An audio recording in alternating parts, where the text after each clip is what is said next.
KYC, know your customer, for opening a bank account, for delivering a mobile service. In many states now have declared this as a sufficient KYC for your basic identity verification. And of course, you get only one number per person, therefore you avoid duplicates and fakes. And also the demographic and biometric auth, which helps you in service delivery.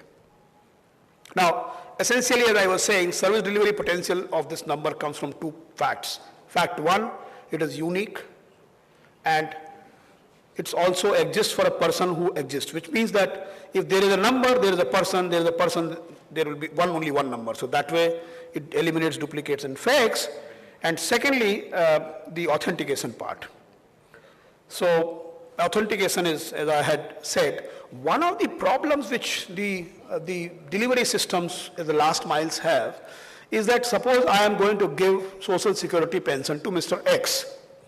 What happens? At the last end, X doesn't exist, so somebody else takes away his pension. Or maybe X does not get the whole pension, somebody else takes away half of it. So proxy is a very major problem at the last mile delivery. Somebody else takes somebody else's ration, somebody else takes somebody's kerosene oil. This is how it happens. Now, if you have an authentication, when you are delivering the service, you take that person's fingerprint, get them electronically authenticated, you are ensuring that you are indeed delivering the service to which it is supposed to be delivered. So therefore, it eliminates that proxy part also. Also the fact that if you are able to authenticate anywhere, then your service delivery can become mobile. Currently, the individual is following subsidy.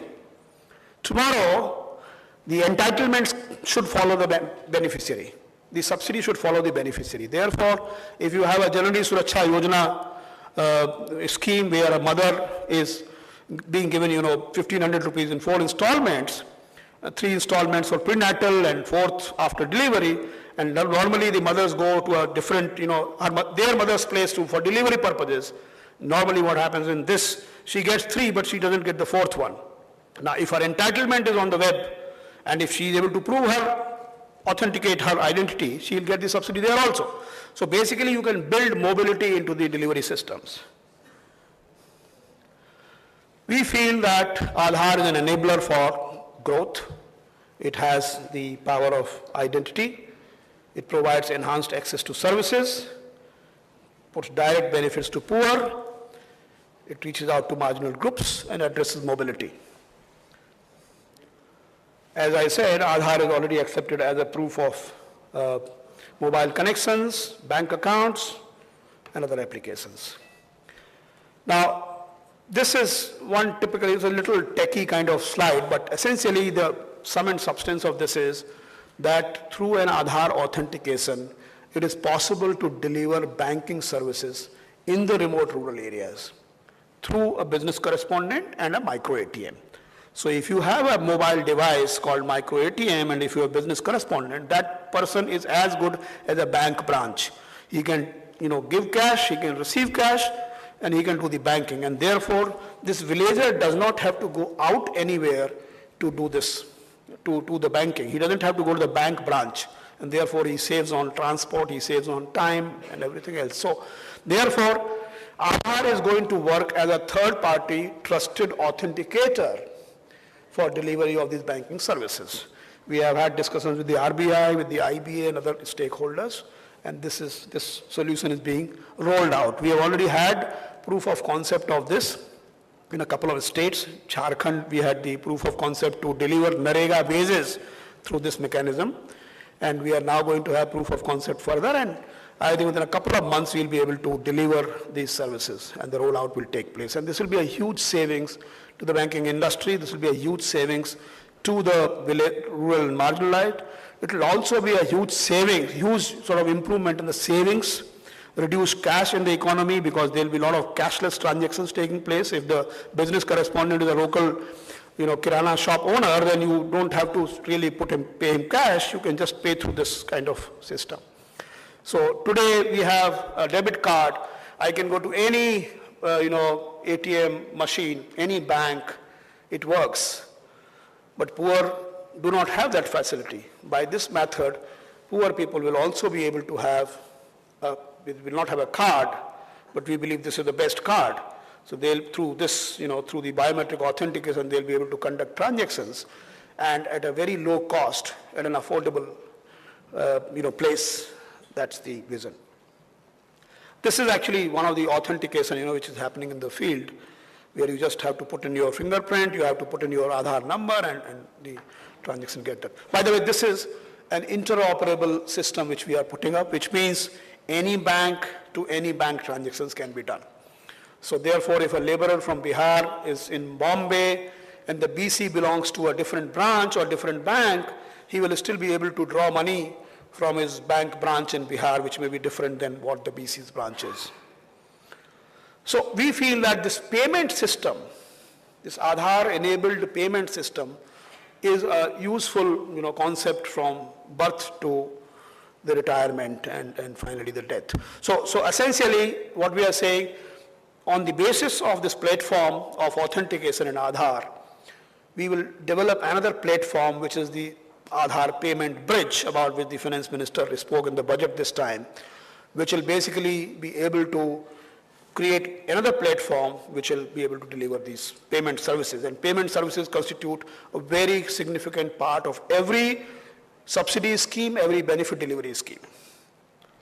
So we can transfer directly to the account. You see, put it this way, Aadhaar provides an abstraction. It's like an email address. So when you give me email address, you just write my email address and you don't bother which server my mail is stored. Similarly, you can directly pay money by just giving Aadhaar number. I want 100 rupees to go to Aadhaar number 1234. And the banking system at the back end will resolve as to where this 1234's account is, which bank, which branch. And therefore, this entire process becomes extremely simplified. And this is simplified from the point of view of the service delivery fellows, which is the government departments, where they don't have to bother. They'll say 1234 RS Sharma 100 rupees, 13456 this much, so much. That's all. They give a banking instruction to bank and this entire thing gets delivered. Millions of transactions can be done through this method. So we feel that this will, as an enabler, there will be a lot of applications which will be built on Aadhaar and which will have an empowered resident. And we think that there's a whole, we have, whenever we deliberate, we sometimes come across many new possible potential applications which we had not initially thought. So only imagination is the limit. You can build a lot of applications on this. Then these are some of the areas. The numbers are, we are thinking that we will be able to provide 600 million Aadhaars by 2014. But this can be accelerated provided the other agencies accelerate. There are a lot of challenges. Technology is a challenge. As I said, this is the largest database in the world. And actually, when we contracted some of the service providers who do the biometric deduplication, they did not realize as to what kind of beast they are going to encounter. They were actually experienced in thousands and, at the best, a lakh.